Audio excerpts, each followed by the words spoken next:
What's up guys? Welcome to Smart Tutorial Sub. And for today's tutorial ay tuturuan ko kayo kung paano magpalit ng pangalan sa Facebook this 2024.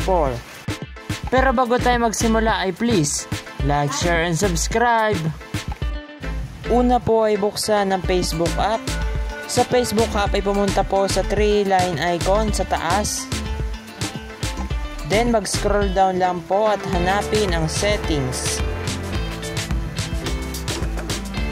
Sa settings ay pindutin ang personal and account information. Sa personal and account information naman po ay pindutin yung name. And then dito mo po mababago yung inyong name. Make sure lang po na appropriate yung name. Pagkatapos mo pong baguhin ng pangalan ay pindutin yung review change. Tapos dito naman po ipiliin kung anong gusto mo na, yung first name ba o yung last name. Tapos po ilagay ang inyong password ng inyong Facebook account.